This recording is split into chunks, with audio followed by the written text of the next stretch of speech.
Pues muy buenos días. Voy a tocar un tema que es un tema sensible en nuestra sociedad y simplemente lo comento porque no solo lo vemos el personal médico, se ve en un spa, se ve en la calle. Al inicio, al inicio se ve muy bonito cuando remodelan una paciente, hablo en los glúteos, pero conforme va pasando el tiempo viene el desastre. Por eso la plática la llamo biopolímeros, el arte del engaño. ¿Cuáles son las expectativas de una paciente hoy en día? Vemos que las pacientes, por el medio que se desenvuelven en la cuestión social, nos exigen cuerpos de esta índole. Sin embargo, cuando acuden con nosotros como cirujanos plásticos, los precios no van acorde pues a todas sus necesidades. Y hay lo siguiente, les ofrecen esto. Todo esto es aquí en Cancún. Son precios de 1,500 pesos por aumentarles y remodelarles los glúteos. Vemos que inclusive con aval de la SEP, y no solamente lo realizan médicos, estoy hablando de cosmetólogos, personal no médico. Ahora, bueno, no se alcanza a observar muy bien esa fotografía, pero ¿qué opinan de esos glúteos? ¿Qué opinan? Así, pues se ven bien, ¿no? Final de cuentas se ven bien. Y aquí es donde empieza todo el parteaguas.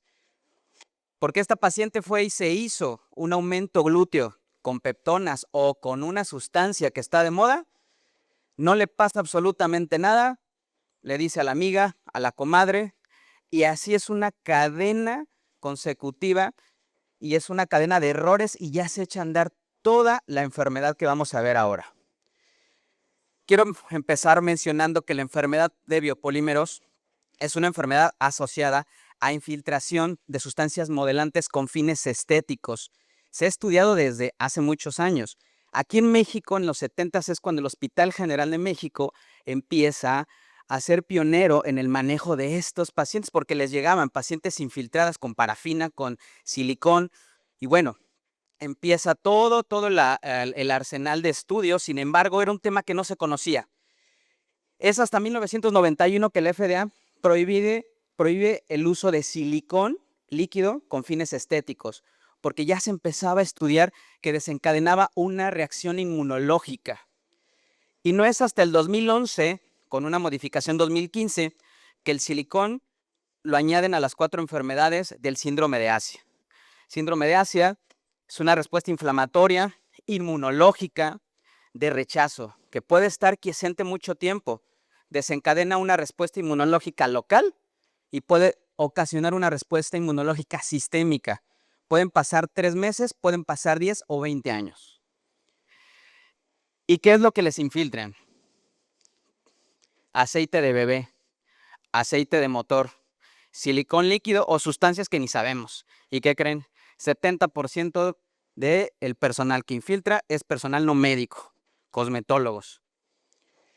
No voy a ahondar mucho en toda una respuesta inflamatoria, pero hay una respuesta aguda y una respuesta crónica. La respuesta aguda simplemente se echa a andar, respuesta local, se inflama. Posteriormente puede ser que haya una respuesta del mismo antígeno persistente y desarrolle una enfermedad autoinmune. ¿De qué dependerá esta evolución? De 3 principales factores: del tipo de sustancia, de la cantidad y del área de infiltración. Todo empieza desde el día 0. ¿Cuáles son los tipos de sustancias? La mayor parte no conocen qué sustancia se infiltró. Vemos el aceite mineral, alrededor del 40-50%, el silicón realmente 10 a 15%, no es mucho, pero la mayor parte no sabe qué se les infiltró y es ahí donde empieza todo pues la complejidad de manejo con estas pacientes. ¿Y qué creen? La cantidad es importante, en cierta forma sí, porque migra, pero puede ser desde 10 mililitros hasta 10 litros. Pero también los pacientes no saben cuánta cantidad, porque les dijeron que iban a aumentar en los glúteos y un poquito acá, otro poquito acá, otro poquito acá, y no saben cuánta cantidad les infiltraron. Ahora, respecto al área, ¿dónde es más frecuente? En los glúteos. ¿Por qué? Porque es el contorno corporal. ¿Por qué? Porque la sociedad nos demanda mejorar el contorno, y cómo lo mejoramos. No me alcanza para el cirujano plástico, pues voy acá a las peptonas. Me dicen que en este spa las cobran en 1,500 y hay unas que me las dan en pagos. Oye, ¿para qué te vas a hacer una cirugía que te va a costar más de 100,000 pesos si con 6,000 pesos te va a aumentar el glúteo y no te va a pasar nada? Ahora, ¿cómo es la sintomatología? Es algo cíclico. ¿Qué pasa? Empieza con algo de respuesta local, se quita y puede estar 10 años, 20 años. El pico más o menos son 20 años, 10 a 20 años más o menos. Depende del tipo de sustancia. Y esto es como realmente se ve un biopolímero cuando se extrae. Se encapsula y está ahí y nunca se va a absorber. Es una respuesta local, sí. ¿Qué es lo que va a presentar la paciente? La paciente va a acudir porque le duele, porque ve rojito el área, pero ¿qué creen? No se acuerda que le infiltraron. Les dije que 10 a 20 años. No se acuerdan, tienes que ser muy directo en el interrogatorio. ¿Te infiltraste? Pues no lo relacionan, porque a veces le infiltran acá, pero el eritema empieza en el muslo. No lo asocian. Así llegan las pacientes. Zonas de eritema con nódulos y asimetrías y dolor. Sistémicamente puede debutar con cualquier enfermedad inmunológica que ustedes me digan, del tejido conectivo, artritis, puede presentar fiebre, artralgias, bueno, es muy inespecífica. El 85% de los pacientes les dicen, ¿sabes qué? Tu componente psiquiátrico, no tienes nada, ya se te quitó. Te di ibuprofeno, se te quitó ya el eritema. Tu problema es acá. De ese porcentaje de pacientes que van, el 85, si somos muy específicos, van a encajar todos en su sintomatología en fibromialgia, pero la fibromialgia también es de diagnóstico de exclusión. No es tan fácil. Y bueno, ya hoy en día utilizamos los criterios del síndrome de Asia, un criterio mayor, 2 criterios menores o 2 criterios mayores. Pero no es suficiente la clínica y no es suficiente que hayan sido encasillados en ese síndrome. Necesitamos hacerles un estudio de imagen. La resonancia es el gold standard. Se ve algo que se llama densidad en copo de nieve. ¿Qué es esto? Así se ve el biopolímero. Esto ya tenemos el 95% del diagnóstico. ¿Se tiene que realizar marcadores inmunológicos? Claro que sí, pero son inespecíficos también. ¿Solamente para qué los vamos a necesitar? Si el paciente tiene una enfermedad activa o no. ¿Para qué me va a servir a mí como cirujano plástico? Si lo opero o no lo opero. Si yo opero a una paciente con una respuesta inmunológica, una respuesta inflamatoria aguda, le voy a incrementar exponencialmente el riesgo que desarrolle artritis, lupus o cualquier otra enfermedad. Entonces, ¿es incurable? Pues lamentablemente sí. ¿Por qué? Porque muy poco porcentaje de los pacientes, menos del 3%, podemos quitarle el 100% de ese biopolímero. Sin embargo, la mayor parte de los pacientes se detectaron más allá de 10 años, 20 años. Ya se echó a andar toda la respuesta inflamatoria. Y así tengan 10 mililitros, 4 litros, lo que ustedes me digan, ya ocasionó respuesta inflamatoria. Por eso es importante comentarle a la paciente, les hago la analogía que es muy similar en cuestión de una paciente que tiene, por ejemplo, diabetes que no se cura. Es muy parecido. Podemos aprender a vivir con esta enfermedad. Sin embargo, es importantísimo el apoyo de reumatología. ¿Para qué? Para saber precisamente en qué momento yo tengo un foco rojo en el cual el paciente o la paciente me va a hacer una respuesta inmunológica, o saber el momento exacto en el que voy a operar a la paciente. Psiquiatría es importantísimo. Yo le voy a decir a la paciente, oye, te tengo que hacer una cirugía de mutilación. No te puedo quitar por lipo, no te puedo quitar pedacitos, te tengo que quitar todo en bloque. Y a veces no se puede quitar todo. Estos son los tipos de cirugías a los que nos enfrentamos. Cirugías en bloque. Observamos la parte del glúteo y vean toda esta parte densa, granulomatosa, ya por el biopolímero migrado hacia la parte del glúteo inferior y se va hacia la parte del muslo posterior y lateral.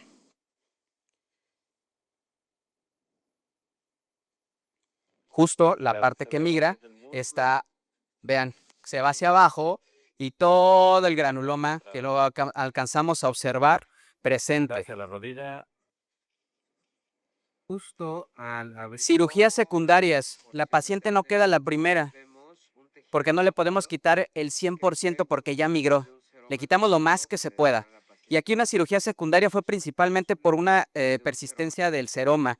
Tenía ya cápsula, le hicimos lisis de la cápsula, no mejoró en absoluto.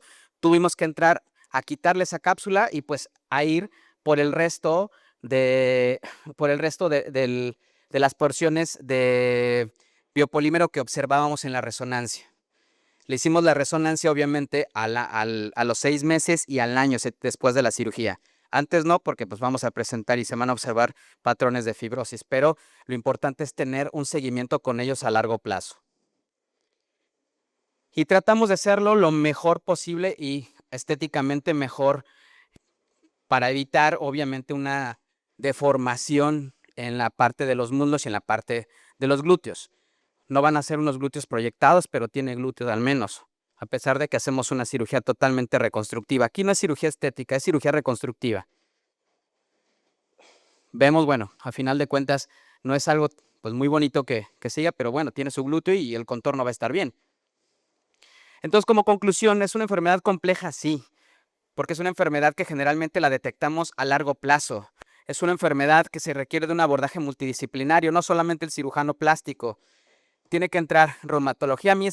Yo no opero si reumatología no me da luz verde. Hasta que no tenga respuesta inflamatoria o inmunológica el paciente es cuando yo entro a hacer la cirugía en bloque.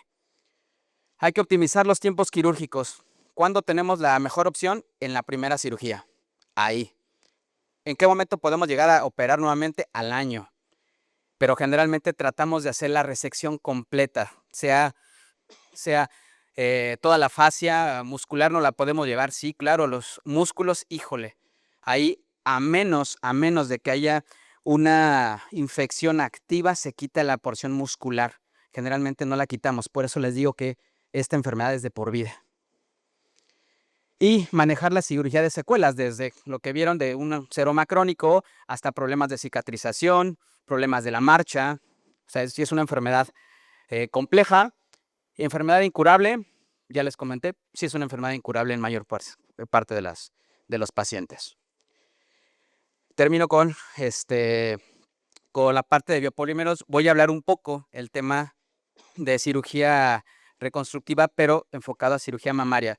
Este es un tema, la verdad, que me apasiona y creo que es algo que ustedes deben de saber que se hace aquí en el Hospital Galenia, con un manejo multidisciplinario. Trabajo mucho de la mano con el doctor Gómez, con la doctora Anita, para hacer este tipo de reconstrucciones y utilizamos mucho el modelo de reconstrucción inmediata. Antes podíamos manejar los pacientes en reconstrucciones mediatas o diferidas o tardías. Actualmente, si el paciente está bien estudiado, tiene ese manejo multidisciplinario adecuado, podemos realizar una reconstrucción inmediata. Y bueno, ¿cuál es el tratamiento que utilizamos o que hacemos de manejo? Por la práctica utilizamos el colgajo dorsal ancho. Es un colgajo muy noble que nos permite realizar una cobertura de la neomama adecuadamente y nos permite colocar en su posición un implante cubriéndolo con la porción muscular del pectoral más el dorsal ancho. ¿Esto qué quiere decir? Que a posteriori vamos a tener una mejor anatomía de la mama. Pacientes que se nos presentan con tumoraciones a nivel de la mama derecha, con espacios pues, grandes, defectos grandes, utilizamos el dorsal ancho y observamos la reconstrucción inmediata con el implante. El implante es un implante redondo, submuscular, debajo del pectoral y cubriendo la parte inferior con el dorsal ancho. O pacientes también. Bueno, este es el resultado a 3 meses. Observamos que la cicatrización, ahí va, pero la neomama tiene muy bonita forma. Y es una paciente, bueno, de aquí, del manejo multidisciplinario que hacemos. Defectos más pequeños, pero una paciente con diferentes características en su tejido. Vemos la porción igual, ya reconstruida. Se ve pues bien, inclusive muchos me dicen que se ve mejor que la otra mama. Y un seguimiento a 6 meses. Y lo que les quiero mostrar aquí es la cicatriz, pues sí hay cicatriz, pero hay movilidad. No hay una retracción cicatricial. Eso sí es un manejo que tenemos que llevar muy pegado con el paciente durante un proceso de meses. Los seguimientos son a largo plazo. También tenemos casos complejos, y pongo este caso porque es un caso que nos fue de mucho reto. Una paciente más de 70 años, fibrosis pulmonar, Alzheimer, con este tipo de lesión. Pues obviamente tenía toda en contra, inclusive se habló con los familiares que la paciente podía pues quedar ahí. ¿Y por qué no ofrecerle esa reconstrucción si la paciente está viva, está consciente en cierta forma, pero siempre se la pasaba quejándose y de dolor? Vemos la resección que el doctor Gómez hace, vemos la reconstrucción y vemos la paciente ya con la movilidad de sus brazos. Esto es a 6 meses después de la cirugía.